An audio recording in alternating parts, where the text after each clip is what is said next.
Hello students, today we are going to learn some new topics about what is cell, what is its EMF, what is meant by its internal resistance and grouping of cells. First, we should know that what is a cell. Then we will come to know that what is its EMF. Cell is a device which converts chemical energy into electrical energy. Cell एक device है जो chemical energy को, उसमें कुछ chemicals का use करेंगे हम लोग देखेंगे, को इलेक्ट्रिकल एनर्जी में कन्वर्ट करता है. इस तरह के डिवाइस को हम लोग क्या कहते हैं? सेल कहते हैं. सबसे सिंपलेस्ट तरह का सेल की अगर मैं बात करूं, we can make it by dipping two rods of different metals. For example, this is one metal, this is another metal. Let's say this is a zinc metal rod and this is copper metal rod, and they are dipped in a solution of dilute sulfuric acid or dilute hydrochloric acid. It may looking like a chemistry class, but actually yes, there are some topics that are common in both.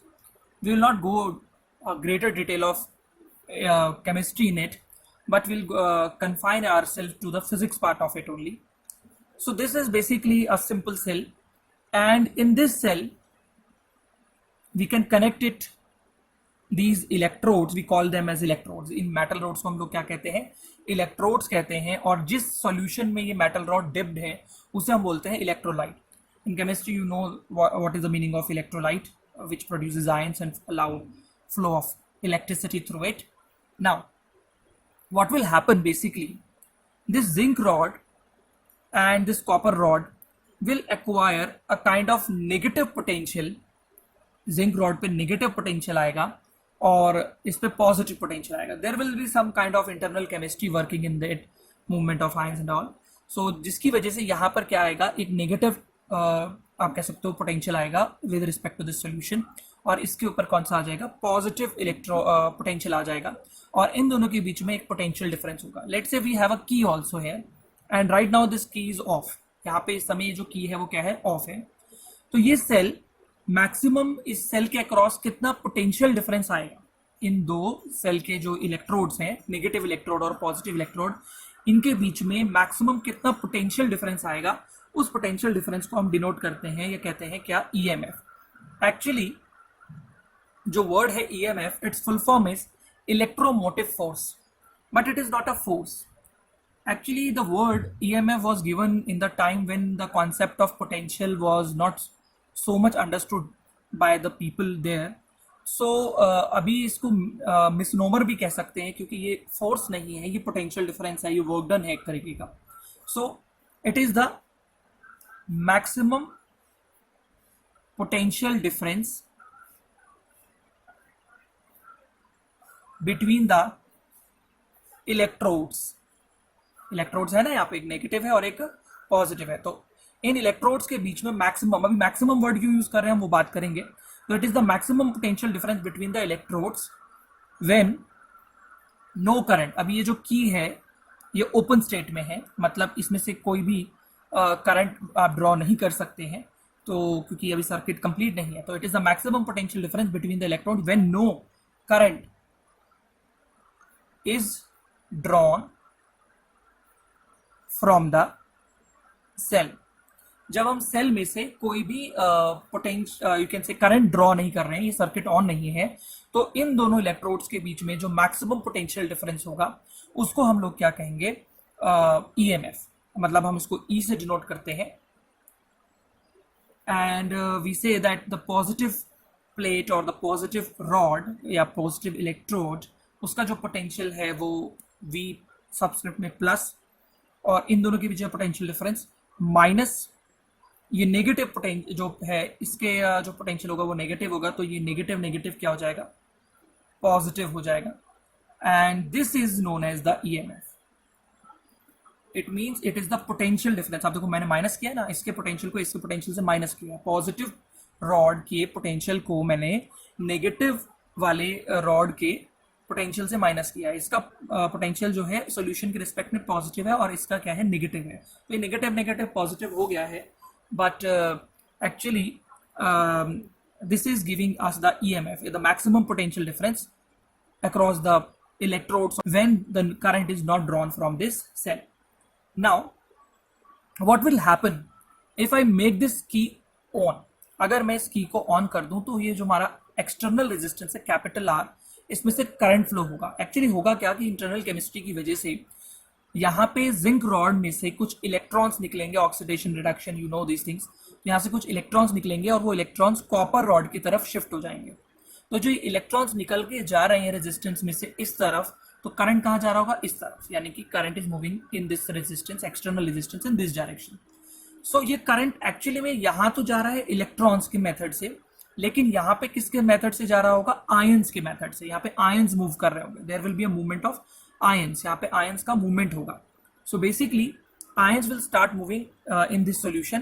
तो यहाँ पे electrons की वजह से current का flow है और यहाँ पे आयंस की वजह से इलेक्ट्रॉन्स का करंट का फ्लो है. सर सो यहाँ करंट आयंस की वजह से फ्लो कर रहे हैं, इलेक्ट्रॉन्स की वजह से. यहाँ तो आपका एक्सटर्नल रेजिस्टेंस है, लेकिन यहाँ पे एक इंटरनल रेजिस्टेंस भी होगा. यहाँ पे आपका जो करंट है जो आयंस की फ्लो की वजह से हो रहा है, यहाँ बेसिकली होगा क्या कि जिंक आयन सॉल्यूशन में गिरेगा और कुछ H+ आयन जो डाइल्यूट सल्फ्यूरिक एसिड के अंदर होते हैं उनका मूवमेंट होगा, और कुछ सल्फेट आयंस जो होंगे इसके अंदर या नेगेटिव आयंस होंगे उसका मूवमेंट होगा, कॉपर आयंस का मूवमेंट होगा. तो जब आयंस मूव कर रहे होंगे हेयर एंड देयर, तो आयंस को बहुत सारे फैक्टर्स से लड़ते हुए इधर उधर जाना पड़ेगा. आयंस एक दूसरे के साथ अट्रैक्शन रिपल्शन भी करेंगे. आयंस को वाटर की जो ड्रैगिंग फोर्स है, ये जो डाइल्यूट सल्फ्यूरिक एसिड डाइल्यूट क्यों है, क्योंकि इसके अंदर वाटर है. तो जब आयंस वाटर में मूव करेंगे तो उनको वाटर की जो फोर्सेस होती हैं, वाटर की जो ड्रैगिंग फोर्स होती है, उसका भी बेसिकली सामना करना पड़ेगा. और आयंस को एक दूसरे के अट्रैक्शन रिपल्शंस को भी ओवरकम करते हुए इन इलेक्ट्रोड्स के तरफ या उनसे अवे जाना होगा.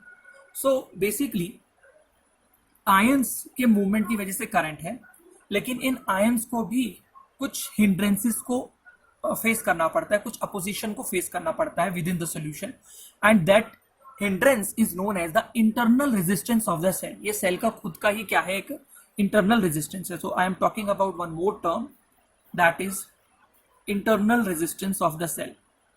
तो EMF क्या होता है, EMF is the maximum potential difference between the two electrodes available from the cell when no current is drawn from it. But we know that when the current will flow, the ions will move, and when the ions will move, they will face some hindrance within the solution, and that hindrances is known as the hindrances or opposition to the flow of current by the cell itself. Cell खुद ही कर रहा है, external resistance नहीं कर रहा है, वो अलग है. ये खुद का सेल के अंदर का रेजिस्टेंस है, तो इसको हम लोग क्या बोलते हैं, इंटरनल रेजिस्टेंस. तो it is the resistance we know, opposition to the flow of current, offered by the electrolyte of the cell. Cell का जो इलेक्ट्रोलाइट है वो जो आप कह सकते हो हिंड्रेंस हमें दे रहा है, या सेल के आयंस के मूवमेंट को दे रहा है, उसको हम क्या बोलते हैं, मतलब तो इंटरनल, मतलब जो उसके अंदर का खुद का रेजिस्टेंस, उसको हम इंटरनल रेजिस्टेंस कहते हैं. So I think we are all clear with what is EMF of the cell and what is internal resistance of the cell. Now, actually we don't draw this solution or this actual cell picture all the time. If we have this, let's say one rod, negative rod, one more rod that is positive rod. So we like again this is now this is copper this time, and this is zinc. This is some solution. And ऐसा ज़रूरी है कि copper zinc ही हो, ये कोई भी दो metals के पेयर हो सकते हैं जो हमें एक ठीक ठाक सा पोटेंशियल डिफरेंस देते हों. और यहाँ पे हमारे पास एक रेजिस्टेंस है जिसमें से करंट फ्लो करेगा. इस समय की ऑन है. This is the positive electrode, this is the negative electrode. Zinc copper जो एग्जाम्पल है वो बहुत पॉपुलर है, that's why we are taking here. Now this is the thing that we have drawn but actually the situation is that कि we can draw this thing in the symbolic form. हम लोग क्या करते हैं, ये जो cell है, ये जो पॉजिटिव टर्मिनल नेगेटिव टर्मिनल, तो हम इसको ऐसे दिखाएंगे, ये पॉजिटिव टर्मिनल है और ये नेगेटिव, ये जाना पहचाना सिंबल है। अब सेल के अंदर ही आपने देखा ना, जब आयंस इधर उधर मूव कर रहे होंगे, सो आयंस के मूवमेंट की वजह से, या आयंस जब मूव कर रहे होंगे तब होगा क्या कि वो हिंड्रेंसेस को फेस करेंगे, और हिंड्रेंसेस को जब वो फेस करेंगे तो उसकी वजह से हम कह सकते हैं सेल के अंदर खुद ही एक तरह का रेजिस्टेंस आ जाएगा। तो यहाँ पे जो हम लोग दिखा रहे हैं ये कोई एक्सटर्नल रेजिस्टेंस नहीं है, this is the resistance that is present within the cell. Cell केवल ये चीज नहीं है, इसको आप पूरे को ही सेल मानेंगे। ये जो मैं डॉटेड बाउंड्रीज दिखा रहा हूं, ये दिखाने के लिए बता रहा हूं कि ये जो रेजिस्टेंस है small R, that is present within the cell itself. ये रेजिस्टेंस सेल के अंदर ही प्रेजेंट है, it is a part of cell itself. तो ये पॉजिटिव इलेक्ट्रोड, ये नेगेटिव इलेक्ट्रोड, और जो आयंस के मूवमेंट को एक हिंड्रेंस फेस करनी पड़ेगी, ये उसका इंटरनल रेजिस्टेंस है, सेल का खुद का। और यहां पे हमारा एक एक्सटर्नल रेजिस्टेंस है capital R, and again we can have a key over here. And यहां से जब करंट फ्लो करेगा तो हम क्या कहेंगे, ये स्मॉल आर जो है रेजिस्टेंस इस करंट को क्या करेगा, अपोज करेगा। और ये जो मैक्सिमम पोटेंशियल डिफरेंस दे सकता है उसको हम क्या कहते हैं, किससे डिनोट करते हैं, ई से। Now what will be the potential difference across this point और दिस पॉइंट, और दिस पॉइंट और दिस पॉइंट। एक ही बात है, ये पॉइंट और ये पॉइंट, क्योंकि ये कंडक्टिंग वायर से इनका रेजिस्टेंस नेग्लिजिबल होगा तो आप इसको इग्नोर कर सकते हैं। तो यहां पे हमें जो टर्मिनल पोटेंशियल डिफरेंस मिलेगा वो कितना होगा, वो हमें कैलकुलेट करना है। हम टर्मिनल पोटेंशियल डिफरेंस बोलते हैं। ईएमएफ मैंने बताया था, सेल जो मैक्सिमम पोटेंशियल डिफरेंस दे रहा है जब उसमें से कोई भी करंट नहीं जा रहा होगा, ये जो दो रॉड्स हैं, इन दो रॉड्स के बीच में कितना मैक्सिमम पोटेंशियल डिफरेंस आ सकता है, उसको हम लोग क्या बोलते हैं, ईएमएफ बोलते हैं। लेकिन जो हमारे पास इस रेजिस्टेंस के अक्रॉस या इस सेल के बाहर जो टर्मिनल्स हैं, आपको बता रहा है ना कि ये सी का ही पार्ट है, तो इसके ये दो पॉइंट्स के अक्रॉस जो पोटेंशियल डिफरेंस इस समय आ रहा होगा उसको हम लोग क्या कहेंगे, टर्मिनल पोटेंशियल डिफरेंस। अब ये है क्या, एक बार हम इसको जान लेते हैं। देखिए, जब इसमें से करंट चलेगा, आप इसमें आप चाहें तो केवीएल भी लगा सकते हैं। केवीएल लगाने के लिए आपको पता है, अगर आप नेगेटिव टू पॉजिटिव टर्मिनल जा रहे हैं तो आप ये ईएमएफ प्लस माइनस में लेंगे। फिर आप करंट इधर जा रहा है, आप भी इधर जा रहे हैं, तो आप इसको लेंगे किसमें, प्लस आई आर। और फिर आप देखिए करंट आपका ये ऐसे जा रहा है, फिर ऐसे जा रहा है, फिर इस तरीके से जा रहा होगा। तो जब ये करंट बेसिकली होगा क्या कि आपके इंटरनल रेजिस्टेंस, सेल के इंटरनल रेजिस्टेंस में से जा रहा होगा, तो आप इसको लेंगे again plus I into R equal to 0। आप इसको उधर ले जाएं तो आपके पास क्या आएगा, capital I R small I R, capital I into small R is equal to E, the EMF of the cell. अब हम क्या कहेंगे, या इसको हम और एक तरीके से फर्दर लिख सकते हैं, I R is equal to E M F minus I into small R. What is capital I into R, V is equal to I R, सभी ने पढ़ा है। यानी कि ये पोटेंशियल डिफरेंस दे रहा है हमारे को किसके क्रॉस, इस एक्सटर्नल रेजिस्टेंस के क्रॉस। और ई क्या है, हमारा मैक्सिमम पोटेंशियल डिफरेंस जो सेल में से मिल सकता है जब उसमें से कोई भी करंट ड्रॉ नहीं किया जा सकता जाता। इसका मतलब ये ई एम एफ है, और माइनस आई आर। इसका मतलब हमें ये पता चल रहा है कि अगर हम लोग एक सेल में से करंट ड्रॉ करते हैं तो सेल जो मैक्सिमम पोटेंशियल डिफरेंस देने के लिए बना हुआ है वो उतनी दे ही नहीं पाता है। क्यों, क्योंकि माइनस आई आर मतलब कुछ पोटेंशियल डिफरेंस सेल के अंदर ही रह जाता है। सेल के अंदर का जो रेजिस्टेंस है, इंटरनल रेजिस्टेंस, उसी के अक्रॉस कुछ potential difference I into R उसी के अंदर ही रह जाता है, और जो बचता है ई में से आई आर माइनस करके जो बचता है वो जो है वो आपका कैपिटल वी है, टर्मिनल पोटेंशियल डिफरेंस। टर्मिनल मतलब उस सेल के जो बाहर के टर्मिनल्स हैं, क्योंकि ये रेजिस्टेंस तो उसके अंदर है, तो उसके जो बाहर के टर्मिनल्स हैं उसके अक्रॉस जो हमें किसी बाहर वाले रेजिस्टेंस को हम जो पोटेंशियल डिफरेंस प्रोवाइड करवा सकते हैं उसके टर्मिनल्स को जोड़कर, बैटरी के या सेल के, उसको हम बोलते हैं कैपिटल वी। तो आप देखिए कि जब आपका ईएमएफ जो मैक्सिमम दे सकता था वो नहीं दे पा रहा है, क्यों, क्योंकि सेल क्यों नहीं दे पा रहा है, क्योंकि आई इंटू आर इतना पोटेंशियल डिफरेंस सेल के अंदर ही रह जाता है, और जो बचता होगा ई में से आई आर बचता होगा वो उसके किनारे, इन दो पॉइंट्स को मान लें या इन दोनों पॉइंट्स को मान लें या इन दोनों पॉइंट्स को मान लें, क्योंकि यहाँ कोई रेजिस्टेंस नहीं है, तो जो बचता होगा पोटेंशियल डिफरेंस वो हम क्या कहते हैं, v is equal to E minus I R. लेकिन इसमें एक एक्सेप्शन है। क्या एक्सेप्शन है, अगर लेट से हम इस सेल को चार्ज कर रहे हैं, अभी आप लोग या तो केमिस्ट्री में पढ़ ही चुके होंगे कि हमारे पास दो तरह के सेल होते हैं। एक होते हैं प्राइमरी सेल, एक होते हैं सेकेंडरी सेल। सेकेंडरी सेल्स वो सेल होते हैं जिसमें सेल की रिएक्शंस को रिवर्स करके, जैसे अब ये जो हम सेल है ये एक बार खत्म हो गया तो हो गया, क्योंकि जिंक डिसॉल्व हो जाएगा, कॉपर पे रॉड पे कुछ कॉपर के आयन से कॉपर डिपॉजिट हो जाएगा, तो यहाँ पे ये और हाइड्रोजन गैस जो है यहाँ पे रिलीज हो जाएगी, क्योंकि यहाँ डाइल्यूट सल्फ्यूरिक एसिड या हाइड्रो, मतलब ये एक सेल एक बार इस्तेमाल हो गया तो हो गया, दिस इज प्राइमरी सेल। लेकिन कुछ सेल्स ऐसे होते हैं जिनको चार्ज किया जा सकता है दोबारा। जैसे आप मोबाइल की बैटरी को ही देख लो, आप रोज सुबह उसको चार्ज करते होगे या रात को चार्ज करते होगे कुछ समय के लिए, और उसके बाद क्या होता है, वो डिस्चार्ज हो जाती है, फिर उसको आप दोबारा चार्ज करते हो। तो अगर मान लीजिए ये आपका रिचार्जेबल सेल है और आपने इसको एक हाई टेंशन बैटरी से जोड़ दिया है, अगर मान लीजिए आपने इसको हाई टेंशन बैटरी से जोड़ दिया है, अब क्या होगा कि करंट बैटरी के पॉजिटिव टर्मिनल से, इस सेल के पॉजिटिव टर्मिनल से निकलेगा, बैटरी के पॉजिटिव टर्मिनल से निकलेगा।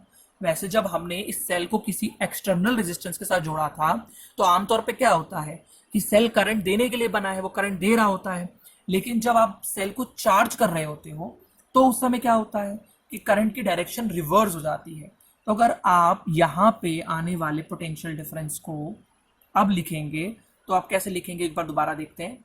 आप ऐसे गए नेगेटिव टू पॉजिटिव तो माइनस ई, उसके बाद आप क्या कहेंगे, आप इधर से इधर गए प्लस वी, और जो करंट है वो इधर, यू कैन से कि करंट इधर ऐसे ऐसे आ रहा है तो ऐसे जा रहा होगा, तो करंट ऐसे जा रहा है, बेसिकली उल्टा जा रहा है ना इस बार, क्योंकि हमने एक बड़ी बैटरी लगा दी है उससे, तो ये उसका अपोजिट प्रोसेस हो गया। तो आपके पास यहाँ पे आप क्या कहोगे कि आप मान लीजिए ऐसे गए नेगेटिव से पॉजिटिव, तो ठीक है आपने माइनस ही लिख दिया, फिर आप यहाँ से यहाँ गए तो आपने प्लस भी लिख दिया। अब क्या हो रहा है कि आप इधर आ रहे हैं, तो करंट इधर जा रहा है, आप उल्टा जा रहे हैं केवीएल में, आपको पता है, तो आप ये माइनस है, तो we are again using KVL. हमने पहले भी केवीएल लगाया था और अब हम फिर से केवीएल इस जगह पे लगा रहे हैं जब हम बैटरी को चार्ज कर रहे हैं। अब हमारे पास वी कितना आएगा, टर्मिनल पोटेंशियल डिफरेंस, माइनस इधर चलाएगा तो प्लस ही, और माइनस आई उधर चल रहा तो प्लस आई आर। तो देखो बात बदल गई, टर्मिनल पोटेंशियल डिफरेंस पहले कितना मिल रहा था हमें सेल से, ई में से आई आर हटा के जो बच गया था वो, लेकिन अब हमें इन दो एंड्स के क्रॉस कितना टर्मिनल पोटेंशियल डिफरेंस मिल रहा है, ई प्लस आई आर। इसका मतलब ये हुआ कि टर्मिनल पोटेंशियल डिफरेंस कभी कभार जब हम अपनी बैटरी या सेल को चार्ज कर रहे होते हैं, जब हम करंट की डायरेक्शन को ही उल्टा कर देते हैं, तब वो ई माइनस आई आर नहीं होता है, तब वो ई प्लस आई आर हो जाता है। सो इट मीन्स यहाँ पे हमारा जो टर्मिनल पोटेंशियल डिफरेंस था, आमतौर पे ऐसा ही होता है कि सेल करंट दे रहा होता है, तो वो आपके ईएमएफ से क्या है, ईएमएफ से क्या है, सेल के कम है। लेकिन ड्यूरिंग द चार्जिंग प्रोसेस, ये डिस्चार्जिंग प्रोसेस आप नोट्स में लिख लेंगे कि डिस्चार्जिंग में तो ये होता है, आमतौर पे हम यही फॉर्मूला यूज करते हैं। लेकिन जब हम सेल को डिस्चार्ज की जगह चार्ज कर रहे होते हैं, during charging of a cell, तब हम लिखेंगे कि terminal potential difference is greater than EMF. तब फॉर्मूला बदल गया ना, ई माइनस आई आर की जगह ई प्लस आई आर। दोनों बार आप केवीएल लगाएंगे, आप समझ जाएंगे बेसिकली कि इसके अंदर हम क्या बात करें। तो ये मैं एक बार दोबारा से रिवाइज करवा दूं कि ये जो हम सोल्यूशन दिखाते हैं, copper rod, zinc rod, this is the actual picture, but we are denoting it by symbols. ये पॉजिटिव रॉड को ऐसे पॉजिटिव, ऐसे नेगेटिव, ये जो सेल के अंदर का खुद का रेजिस्टेंस है, पानी के मॉलिक्यूल्स आयंस के मूवमेंट को आप कह सकते हो हिंडर कर रहे होंगे, और आयंस एक दूसरे के साथ कोलिजन या कह सकते हैं रिपल्शन अट्रैक्शन जैसा कुछ कर रहे होंगे, तो वहां पे आप क्या कह सकते हो कि एक तरह का इंटरनल रेजिस्टेंस सेल का खुद का ही होगा। ये सब कुछ सेल के अंदर ही अंदर है, और ये सब कुछ बाहर का सिचुएशन है। सेल के बाहर हमने एक एक्सटर्नल रेजिस्टेंस जोड़ा है, हमने केवीएल लगाया, हमने देखा कि यहाँ माइनस ही आया, फिर यहाँ करंट इधर जा रहा है, प्लस आई आर आया, और आई आर को ही हमने वी बोल दिया, क्योंकि आपको बेसिकली क्या हो रहा है कि करंट यहाँ से मिल रहा है सेल से आई, और वो टर्मिनल पोटेंशियल डिफरेंस वी है। तो इट मीन्स यहाँ से हमारे पास एक रिलेशन आ गई कि terminal potential difference is equal to EMF minus I into small r, where small r is the internal resistance of the cell। लेकिन जब आप अपने सेल को डिस्चार्ज की जगह चार्ज कर रहे होगे किसी और बड़ी बैटरी की मदद से, तो आप क्या कहोगे कि आपका फॉर्मूला या रिलेशन बदल जाएगा, और तब आपका terminal potential E minus I R नहीं ई प्लस आई आर, तो we are adding something to E, तो इट मीन्स वो ई से ज्यादा हो गया, EMF से ज्यादा हो गया। So these two relations have to be kept in mind। So in this video we have discussed about what is the meaning of EMF and what is the meaning of internal resistance. EMF का मतलब क्या होता है और internal resistance का मतलब क्या होता है. टर्मिनल पोटेंशियल डिफरेंस और EMF दो अलग अलग चीजें हैं. टर्मिनल पोटेंशियल डिफरेंस वो पोटेंशियल डिफरेंस है जो सेल के टर्मिनल्स के बाहर से हमें किसी रेजिस्टेंस को हम प्रोवाइड या किसी बाहर से हम उसके टर्मिनल से ले सकते हैं. और वो टर्मिनल पोटेंशियल डिफरेंस आमतौर पे EMF से कम होता है. कभी कभार जब सेल रिचार्जेबल हो और हम उसको चार्ज कर रहे हो उस समय टर्मिनल पोटेंशियल डिफरेंस EMF से ज़्यादा हो जाता है. तो अगली वीडियो में हम लोग देखेंगे कि अगर हम इन सेल्स को सीरीज या पैरेलल में जोड़ें तो उसको जोड़ने से उनका नेट EMF या नेट इंटरनल रेजिस्टेंस क्या होगा. मतलब हम सेल्स को जोड़कर बैटरी बनाएंगे. एक सेल तो एक सेल हो गया, मतलब एक डिवाइस जो क्या करता है, केमिकल एनर्जी को इलेक्ट्रिकल एनर्जी में कन्वर्ट करता है. लेकिन बैटरी क्या होती है, battery is the group of more than one cell. तो उसके अंदर हम उसका नेट EMF कैसे कैलकुलेट कर सकते हैं और नेट EMF के साथ साथ हम लोग उसका इंटरनल रेजिस्टेंस कैसे निकाल सकते हैं वो देखेंगे.